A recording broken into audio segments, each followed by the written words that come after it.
Yeah, I mean, I think we've been working a lot with a lot of different brands over the last, year, 5 years, 6 years that we've been around. And I think it's a lot of brands I think are still experimenting. I think it's really exciting. It's a new field, right? But I think they're able to build deeper connections with like their fan base, their consumers, and really they get to collaborate with artists. I think in a really unique, different way, especially since it's like kind of a new field, and really kind of build experiences, memorable experiences. Especially like a big part of the metaverse, of course, is virtual reality, and when you go into spaces in virtual reality, you're actually creating real imprinted memories in those experiences. And I think, from a brand IP or even just like an artist, if you're an independent artist, you want to create those memories with that experience. And I think that's something that's really unique and hasn't been able to be done before. Today it's all through 2D forms, Instagram, Twitter, Facebook, all this kind of stuff, Snapchat. But with the metaverse, you have this 3D space, and you don't just go to see something, but you actually go to experience something. And I think that's really unique. And we're still at the really early stages of that. So I think a lot of the spaces today, you go in, you look around, you talk with people, you socialize. A lot of like we're doing this week in IRL, but now you can actually go and have a share. You can do things together. You can go, like, if you want to go ride a roller coaster or like go to a concert or something like this. You can have these shared experiences. And for brands, you can do it in the context of that brand. You're not going to go into a virtual McDonald's and buy a virtual Big Mac kind of thing, but you can have an experience that's, I mean, if you want to, there's no calories with virtual Big Mac. It's really great. Pizza. Yeah. You can buy pizza. You can buy a pizza, but you can have this, you can have this immersive experience that's memorable and that sticks with you. And I think from a brand or an artist perspective, that's like incredibly valuable. Love that. Yeah. Jason, do you have any thoughts there? Yeah, I think brands, they are, want to see where audiences and people and communities are coming together, and they want to get, kind of leverage that to get more attention and see how they can also show themselves as innovators in the space. I think really good examples of this, and maybe some of like the first examples of brands doing major activations in the metaverse are the different brands that partner with Epic Games and Fortnite with selling really unique custom skins, even musicians, which are brands doing very custom activations. And I think it's brands are sort of seeing where these communities are coming together in these virtual worlds and virtual spaces, and they're experimenting, they're playing, they want to see kind of what they can do and see the impact it makes. And I feel like Lastraum is going to have a really good answer for this too, because I know you basically work with brands every day, right? Yeah, I mean, both of you said it. It's all experiential at this point, and it's up to us, developers in the space, to push the space forward. It's kind of like we're doing this sort of snowball effect here. We don't know if we want to get on the mountain. We got to get brands on the mountain to come along for the ride. And it's like we always put undue expectation and unrealistic expectation on the metaverse, or like why brands are coming in, or all of this. When have we been hard? How long has Instagram been around? Since like 2012, At least right? 10 years, yeah. How long did it take for them to integrate shopping into their app?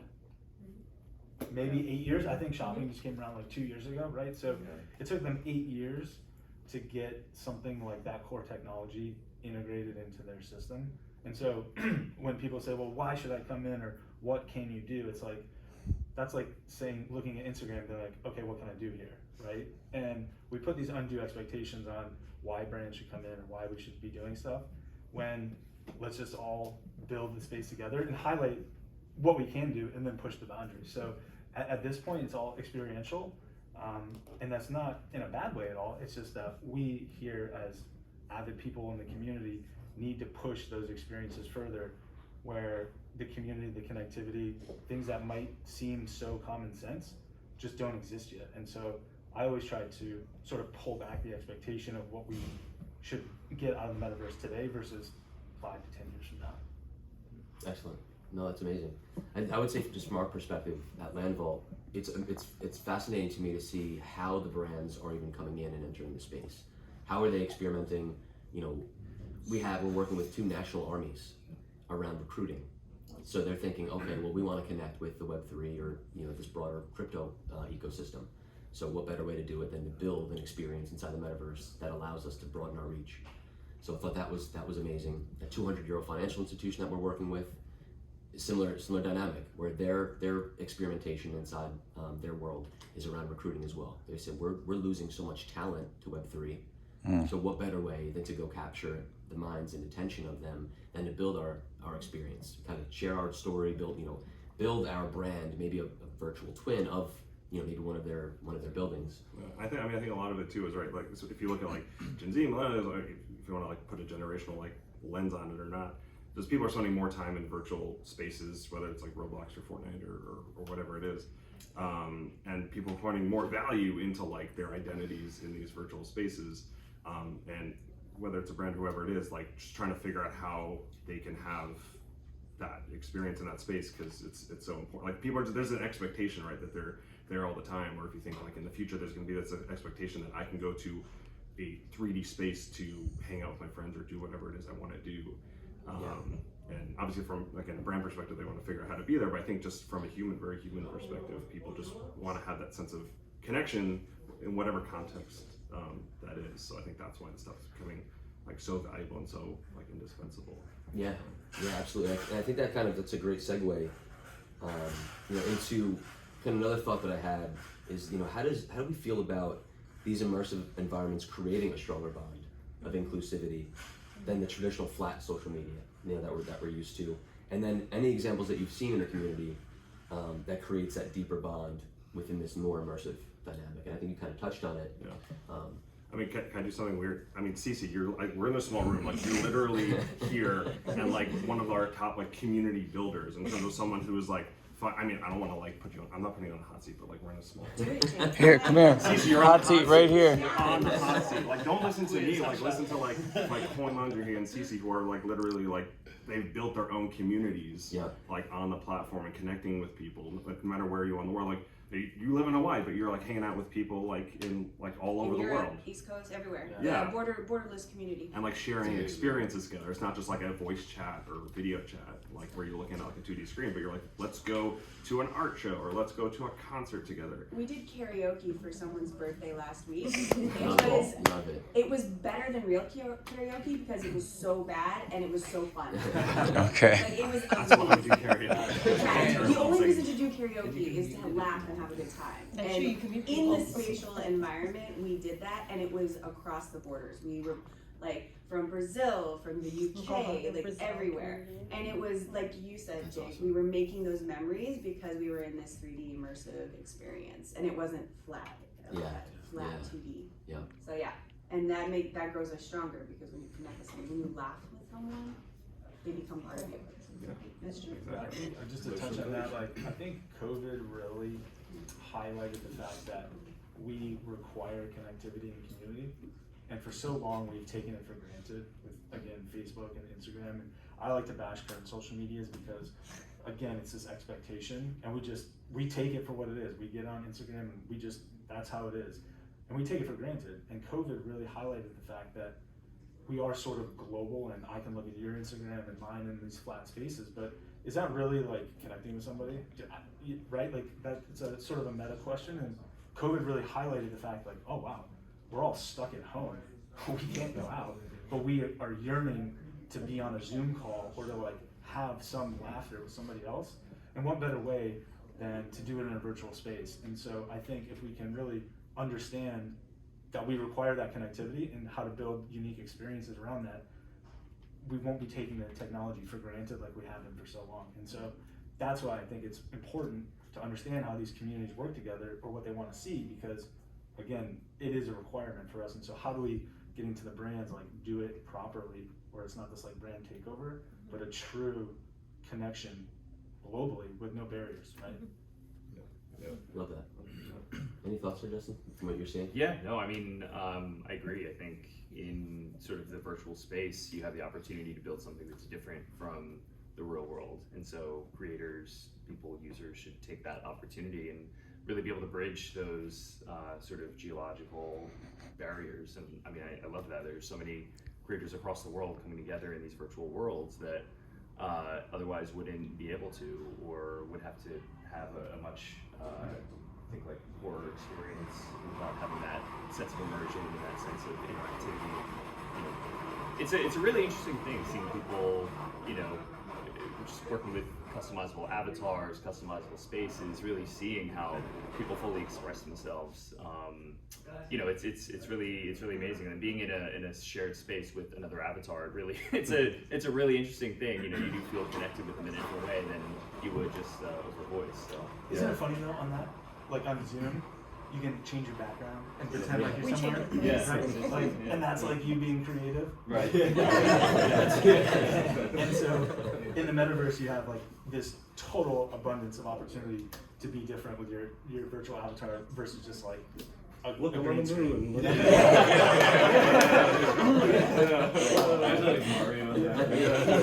So, That's so true. yeah. I think one of, you know, I can touch on this because, you know, I was sharing this with you earlier.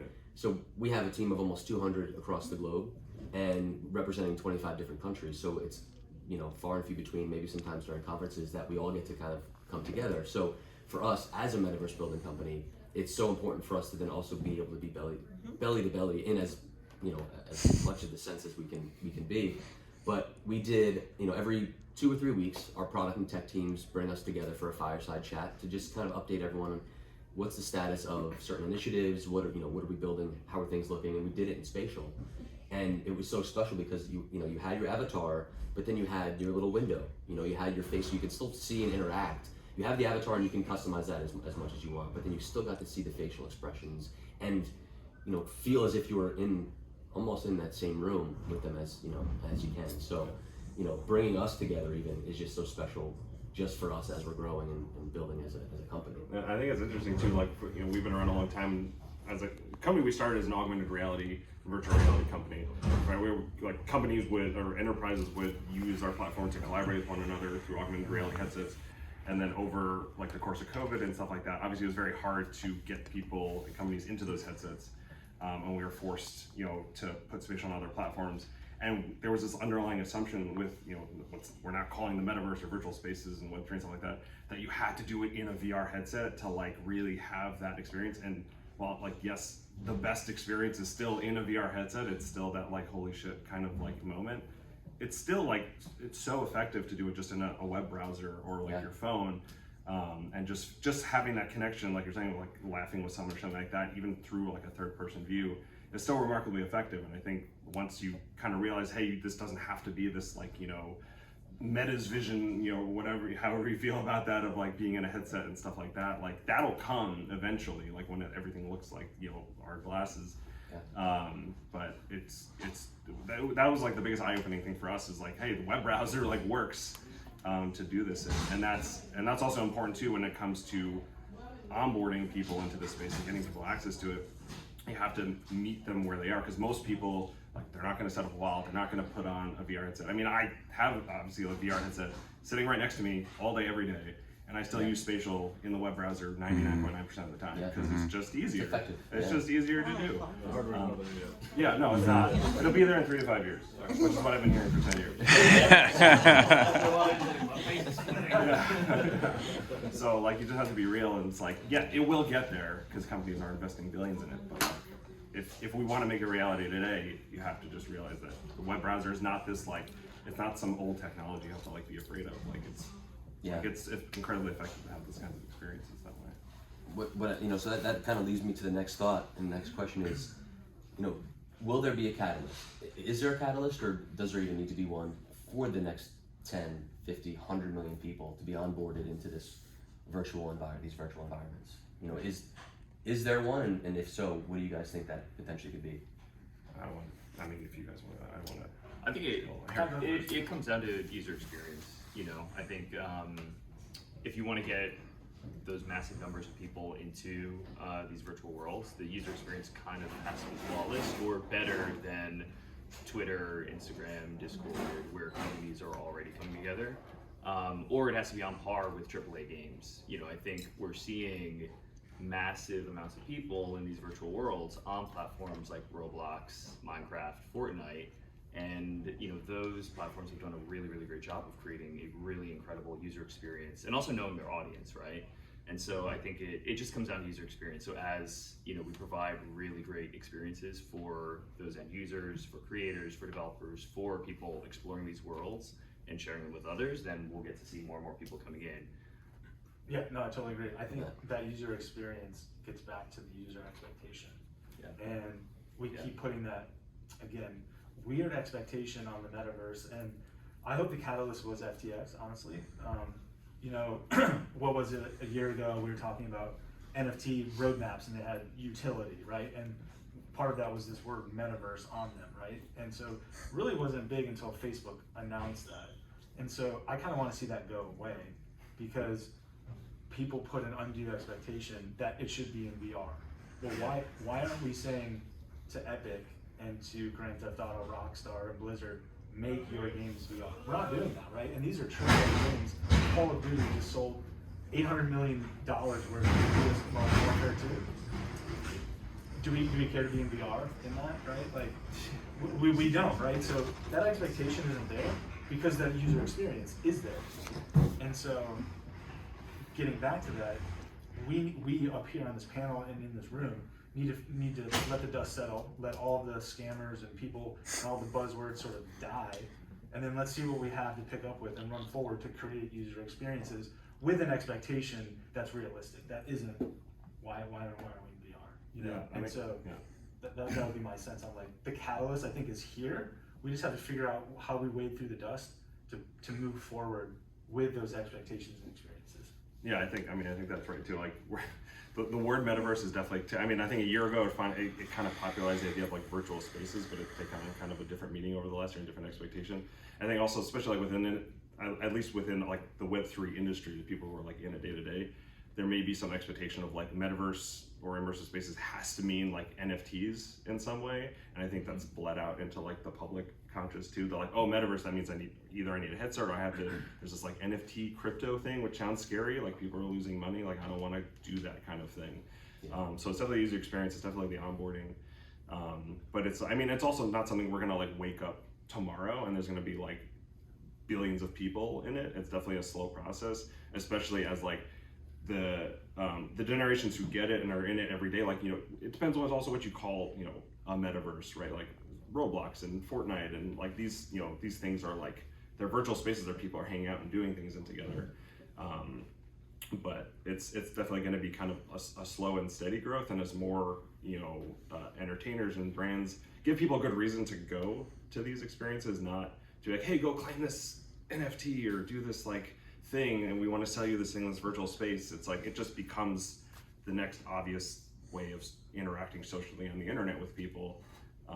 Like that's that, and starting with artists too. I think that's why we've really taken on a big focus to focus on artists, is because when you build, if you're building a city, but especially we don't have land, but we still kind of take the concept of like if you're building a city, you want to first bring like the art and the culture there, and then that brings everyone else to it as well. You don't want to start necessarily with like the big brands and selling like stores and shopping malls. You want to start with like artists putting up art galleries or doing shows and concerts and these things, and give people like a fun, interesting reason to come experience these things. And I think that grows over time. Yeah, and I think Jake, like just sort of maybe putting us in the hot seat for a second. Do you consider Mona, like what is the Mona tagline? Decentraland is a virtual world owned by its users. It's not a metaverse owned by its users.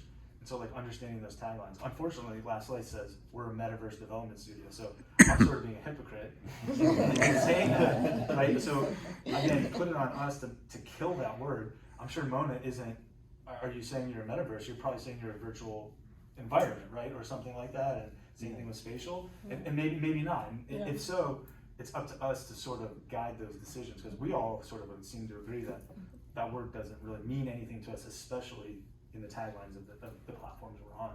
Yeah, we try not to use metaverse anymore, honestly. I think it's been like really overplayed and people are really allergic to it. Totally. And Radioactive. yeah, it really is. I'm updating my Twitter right now. Wait, what conference are we at?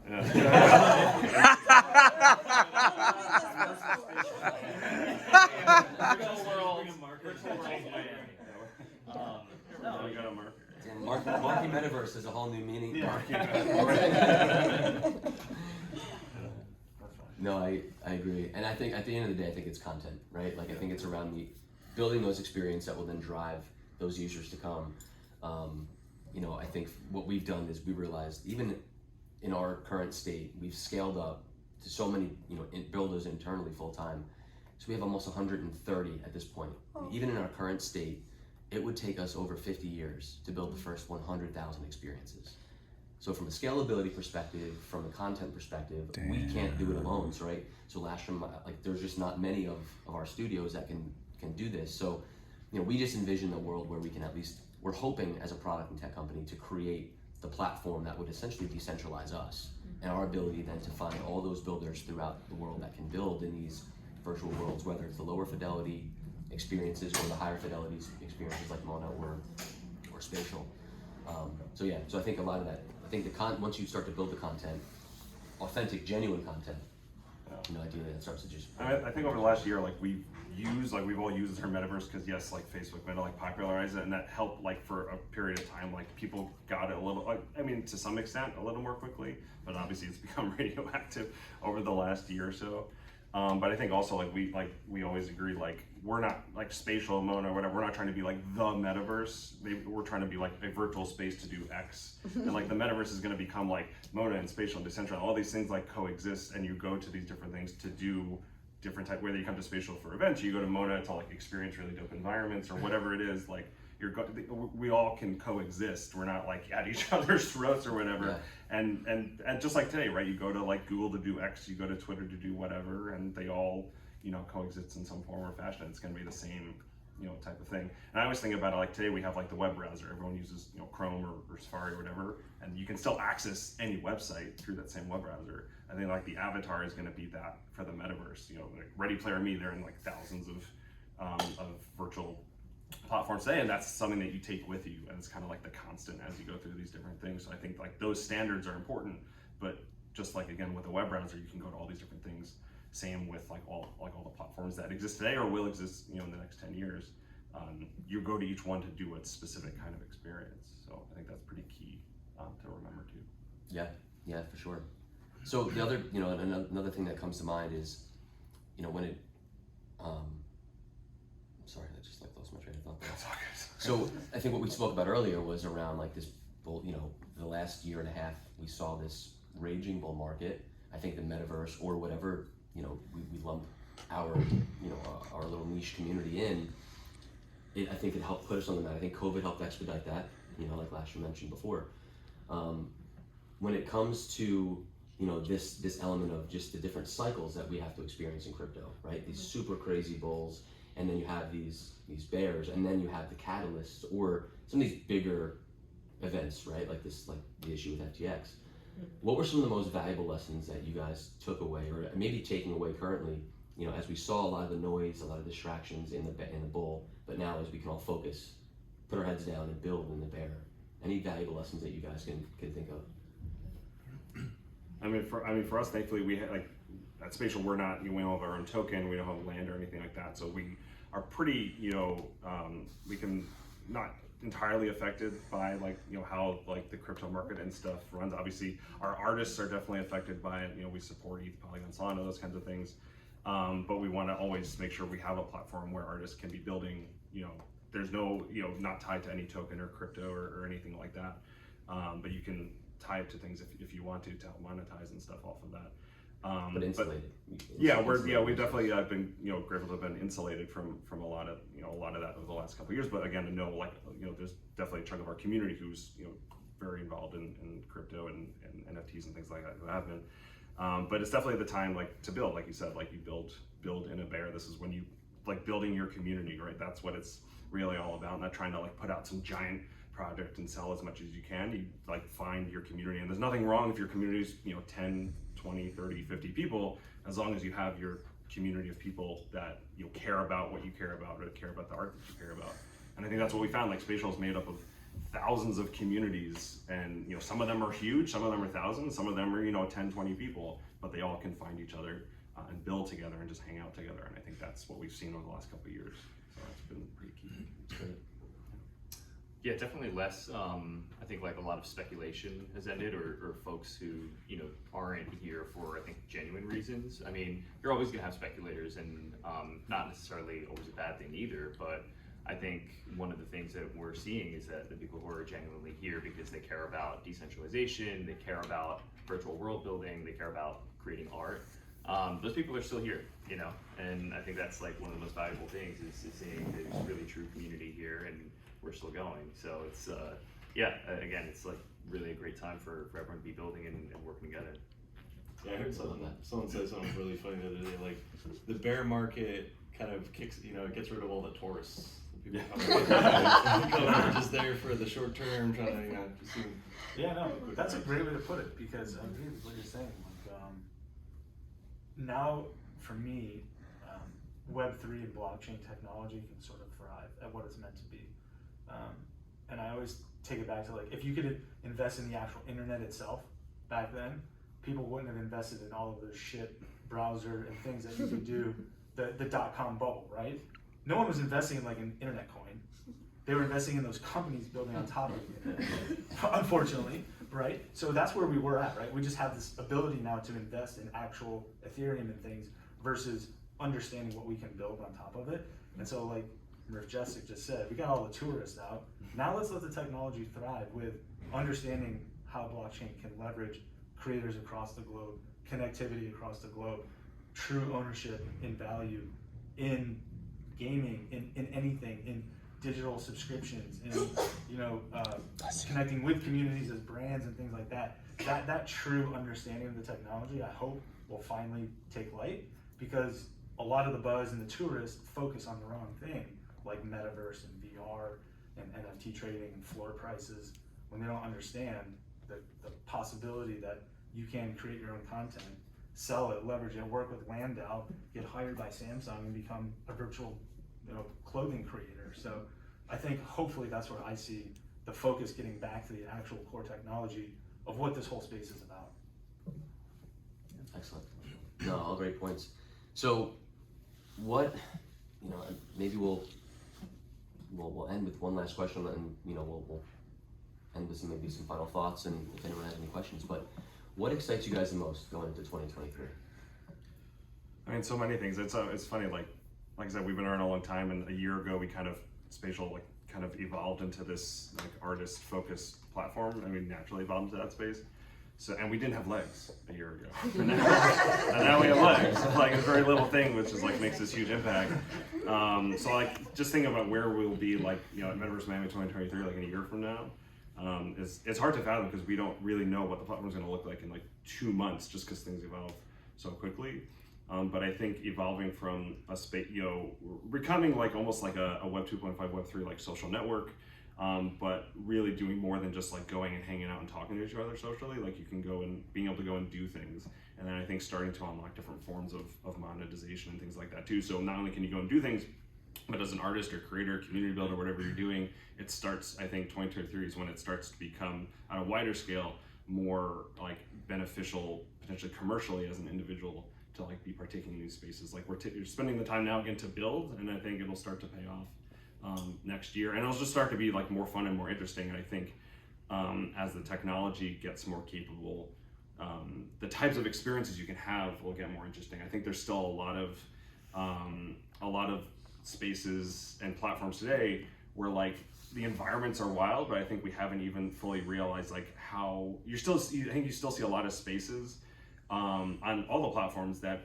tend to lean a little more into like the familiar, like four walls and a roof type of thing. Like they're beautiful and they're stunning, but I think as the technology is evolving in the next couple of months and year, people start to take advantage of that, and you can be flying through the sky, or you can all the things that I can't even like express, right, in terms of the types of experiences you have. I think that's where it starts to get like really, really wild, and I know we're going to see a ton of that like in the next really like 4 to 6 months. So that's going to be really, really fun. Absolutely. Yeah. How about you, Justin?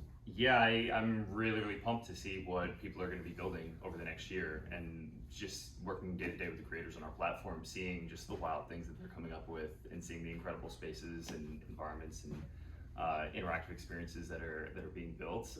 Next year is going to be a pretty wild year. personally like really excited for a project that we're working on with a partner of ours, Tom Sachs and Tom Sachs Rocket Factory, where there's going to be over 1,000 unique planets inside of Mona that you can access through the web browser. So it's like working with those creators, building experiences like that is it's going to be pretty crazy. So yeah, I'm excited for next year. Yeah, I mean, you guys both pretty much summed it up. Like, I think the tourists are gone, the builders and creators are here. Our stuff is going to flourish, and hopefully we can continue to push the platforms to the next level. As something as as cool as 1,000 individual planets is pretty epic. So hopefully, if there's one word I would say, for me, interoperability between the physical and digital, not necessarily between our three worlds, but this world here and how we can create those unique experiences. Yeah, I'm super interested to see what happens. Yeah, I'll kind of throw out my thoughts too in terms of, we're all building it while we fly it, right? So it's just to watch the platforms grow, mature, even just, between Mona and Spatial, personally using them, for my own, unique kind of experience, doing it professionally, with our DAO, and then seeing like this convergence of gaming and metaverse or virtual experience or whatever we want to basically, kind of call that. So super excited just to see like just the progress of things just starting to come to life, people starting to understand, and just the average person, like whether it be my family members or people that are starting to just understand the concept of like, what the hell do you do again? What is this? Oh, this happens so much over Thanksgiving, right? So. Over Thanksgiving, holiday meals. What is it you do? But, I retreated to software consultant. Software consultant. That's a good idea. That's all you need. That's all you need to know. Yeah. So I'm just super excited just to watch, kind of be there along the ride, with the platforms, with fellow builders, just as we're all building this stuff together. So, the collaborative dynamic that Web3 and this space offers is probably the most special thing, at least, from our perspective, my perspective. Yeah. So to do it with y'all is pretty cool. To do it with the artist who will lead the way into the future. That's right. Yes. Right. Yeah. So any final thoughts? Any words of wisdom? Words of wisdom. Oh man. No pressure. And if not, maybe you guys can think about it. I don't know if there's any questions or. I have a question. Earlier you were talking about the traditional social media, flat, 2D, whatever. I'm really curious to hear your thoughts on what is it about that third dimension that creates, and maybe it's just increased surface area, where you've got that extra place for connectivity, like physically. But what is it about that third dimension that is such a differentiator between a Zoom call and hanging out in Coin Laundry's new gallery that he just gave me a card and I tapped it on my phone and I'm there. It's like, as soon as I stop this video, I'm going to go back in there and check it out. Yeah. What is it about that third dimension that adds so much more? I mean, we don't live in a 2D world, right? Right. We live in a 3D world. We're accustomed to, having spatial awareness, and I think that's just, it's more akin to our human nature is interacting with people, seeing each other in a 3D environment. And I think like the more, going back to what you had said, a comment around, this idea of merging the digital and the physical and bridging that gap, I think the closer we get to that, where we can actually see these 3D worlds, 3D assets as real objects, it's going to get really, really exciting. And again, it just comes back to just how we as people interact and perceive the world around us and others in our worlds. I mean, I think you said the key word is interact, right? Yeah. And so, I just think, I always say back to gaming because that seems very metaphorically easy to understand.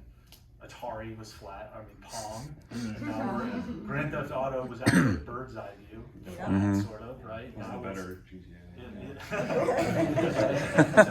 Now GTA 5 is unreal, right? And so you said the word interact, and do you actually feel like you're interacting on Instagram when you pinch and zoom on the photo? I don't know. Or is interacting actually being able to go into the virtual space and maybe go around the picture, or maybe actually rotate the picture, or stand next to somebody and look at the same picture as an avatar?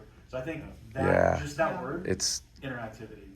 That's the difference. I was talking to Mark earlier about the MasterCard experience at Pride, and I went in there with a friend and just reading those letters, and they were floor to ceiling.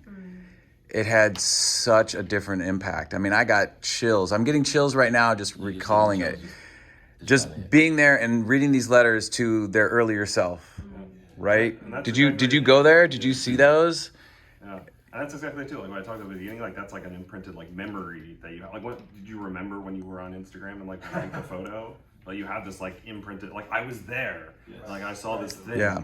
Right. And I think the other key thing too is access, both for like individuals and brands too. So think of like the value like a brand has when they open like a store in Times Square or some like highly valued place. And now you can, like, if you're a museum, an art gallery, or just like a brand creating, like if you're a brand and want to create your own like Disney World type of experience, like you don't have to travel to Central Florida to go to Disney World. Like you can do it from your computer just to have that type of like memorable immersive experience. And as a brand, that opens you up to like everyone in the world can now come and experience that. Or you as an artist, like if you live somewhere where it's, it's not Times Square, where most people don't, you live somewhere that's kind of far away, you can still have people come and meet you and experience your art and just kind of connect with you in that 3D kind of more natural element than say like over video chat or something like that. So from both sides, I think it's like really, really interesting. We have someone in our community like who's now on the team, and he became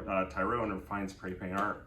And we brought him onto the team because he kind of cracked the nut of like how to be a successful artist in this metaverse space, where he lives in Lehigh Valley, PA, not downtown Manhattan or Miami or something like that, but was selling his art because he would literally put on Twitter or out on social media and stuff like that saying, hey, I'm in my spatial gallery, come and hang out, I just want to chat about art, let's like, here's my art, let's come and like look at it and stuff like that. And like maybe the first couple of weeks he wasn't selling or people weren't coming initially, but being present and being able to be there, he was able to, he said it, have a global art gallery, which he wasn't able to have before. Before, people have to come to Lehigh Valley, PA, a couple hours outside Philly, and like come to his gallery and do that. And now people in Dubai or Japan or whatever can come and meet him. Without security, without overhead. Yeah. There's a guy in Decentraland, his name is Rustan, and oh, I know. Yes. Pieces. Yeah. I'm a Rustan maxi, but I am. You should see my Tezos wallet.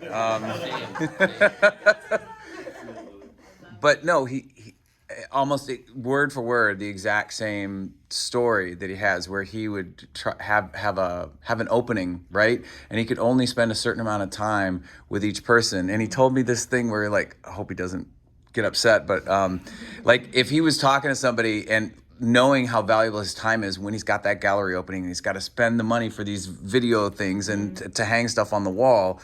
If somebody's like trapped him and he knows they're not going to buy anything, he'd like take off his glasses and put them in his shirt. That was his symbol or his sign for his assistants of like, okay, you need to come save me so I can spend this time with the people who really want to be here. But when you've got that universal gallery where anybody can come to the gallery, and it's pennies to set up that gallery. It's just your time. Yeah.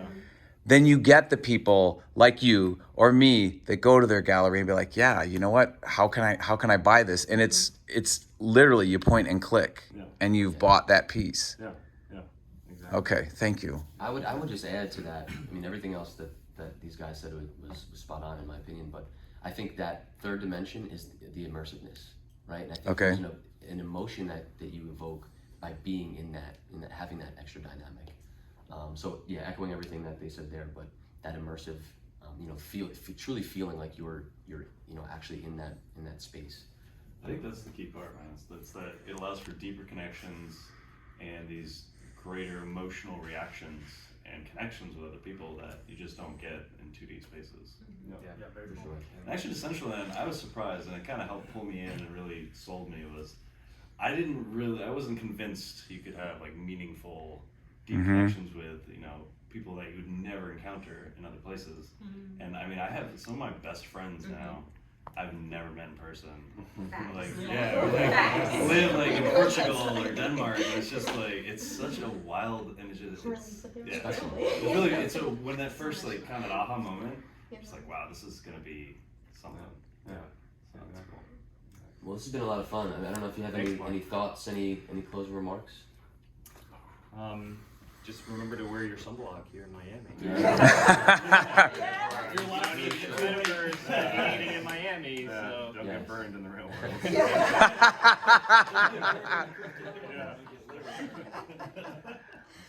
No, thank you for hosting this. Yeah, This thank is you guys. awesome. Thank you for Gentlemen, it's been an listening. absolute Excellent. pleasure. Thank you guys for being here. Yeah, thank you. Good job, guys. Appreciate you. What Metaverse group has? Yeah. Would you mind?